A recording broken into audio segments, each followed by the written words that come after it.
Hello friends, beautiful ज़िंदगी में आपका स्वागत है। आज की कहानी है डॉक्टर बहू। अगर आज की कहानी आपको पसंद आती है तो चैनल को लाइक, शेयर, कमेंट और सब्सक्राइब करना ना भूलें। नीचे दिए गए बेल आइकन पर क्लिक करें ताकि हमारी सारी हिंदी रोचक कहानियाँ आप तक पहुँचती रहें। प्रियंका डॉक्टर की पढ़ाई कर रही थी, लेकिन उनकी सास कोकिला को उनका पढ़ाई करना बिल्कुल पसंद नहीं था और वह जानबूझ के उन्हें घर के कामों में उलझाए रखती थी। प्रियंका के घर उनकी सहेली आती है। नमस्ते आंटी, प्रियंका घर पर है क्या? सास: क्यों, कौन है तू और तुझे क्या काम है मेरी बहू से? जी मैं हूँ उनकी सहेली नीलम।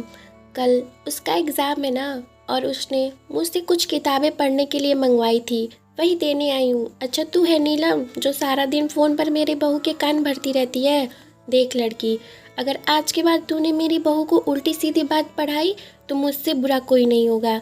अरे खबरदार, अगर आज के बाद तूने मेरी बहू को फ़ोन किया तो और दोबारा इस घर में दिखाई दी तो मुझसे बुरा कोई होगा नहीं। अरे माँ जी, पता नहीं आप किस ज़माने की औरत हैं।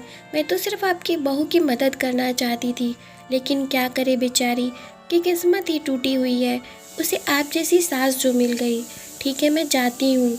बुढ़िया आई मुझे बड़ा भाषण देने वाली, तेरे जैसी मैंने बहुत देखी है।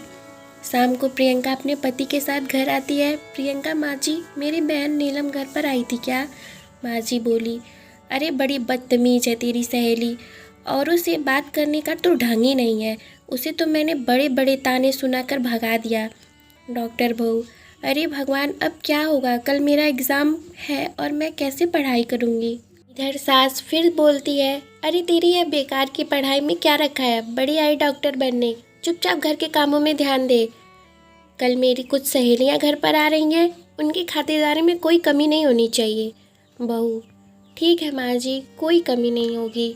सास प्रियंका के सामने मुंह फुलाकर वहाँ से चली जाती है। अगले दिन का पूरा समय प्रियंका का सास की सहेलियों की खातिरदारी में और घर के कामों में बीत जाता है और प्रियंका एग्ज़ाम नहीं दे पाती।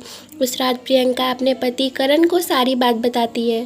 करण कहता है: अब क्या बोलूँ, यह माँ भी ना कोई बात नहीं समझती, और तुम अपना मूड ठीक कर लो। अगली बार अच्छे से पढ़ाई करना, जाने दो उनको, वो तो ऐसे ही बोलती रहती हैं। कुछ दिनों के बाद बाहर से आवाज़ आती है: अरे कोकिला बहन, प्रियंका है क्या घर पे? कोकिला कहती है: क्या हुआ भारती, तो इस तरह लंगड़ा क्यों रही है? तुझे क्या हो गया है? तेरे पैर में मूंछ तो नहीं आ गई? भारती कहती है: अरे क्या बताऊं कोकिला बहन, सीढ़ियों से उतरते वक्त मेरा पैर फिसल गया और मेरे पैरों में सूजन आ गई, इसलिए तेरी बहू से दवा पानी कराने आई हूँ। प्रियंका है क्या घर पे? दरअसल भारती बगल की पड़ोसन थी जो छोटी छोटी बातों पे डॉक्टर के वहाँ भागी चली जाती थी। उसको जरा सा भी चोट लगता या फिर तबीयत खराब होती, तुरंत डॉक्टर के पास जाती।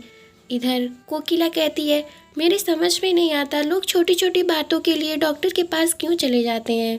अरे तेरा बस पैर ही न मुड़ा है, ला मैं ठीक कर देती हूँ, इसमें डॉक्टर को दिखाने की क्या बात है। कोकिला भारती का पैर पकड़कर जोरों से खींचती है। भारती: अरे मर गई रे, ऐसा बोलकर जोर से चीखती है। कोकिला: अरे क्या हुआ, आराम मिला? भारती कहती है: एक तो मेरा पैर पहले से ही मचका हुआ है, कहीं तो इसे खींच खींच के तोड़ ना दे, रहने दे तू, अब मैं अपने घर जाती हूँ। और वो चली जाती है। थोड़ी देर बाद प्रियंका घर आती है। माँ जी, अरे कहाँ मर गई थी सुबह से? प्रियंका कहती है: माँ जी मैं अपनी किताबें लेने गई थी। प्रियंका कहते हुए अपने कमरे में चली जाती है। माँ जी: अच्छा, तो इन किताबों ने इसका दिमाग खराब कर रखा है, यह किताबें ही सारी मुसीबत की जड़ है। लाओ मैं इन्हें फेंक देती हूँ, देखती हूँ कैसे ये पढ़ाई करती है। थोड़ी ही देर में पास की गली में पेपर और रद्दी बेचने वाला चिल्लाकर गुजर रहा था। सास ने बहू की सारी किताबें पेपर और रद्दी वाले को बेच दी और बोला: ले जाओ इसे। रद्दी वाला बोला: माँ जी ये तो महंगी और अंग्रेजी किताबें हैं। कोकिला बहन बोली: तो लेकर जाता है या नहीं?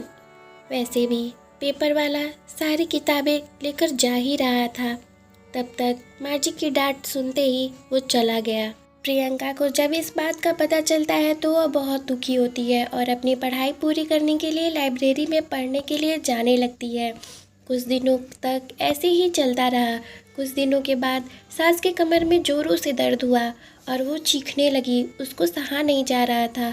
तभी बेटा कहता है, क्या हुआ माँ, तुम्हारी तबीयत बिगड़ती जा रही है, वह बंगाली बाबा की दवाई नहीं लाई क्या? माँ कोकिला उसी दर्द में अकड़ते हुए बोली, अरे नाम मत ले उस ठगी का, वह खुद का उपचार ही नहीं कर सकता तो मेरा क्या खाक करेगा।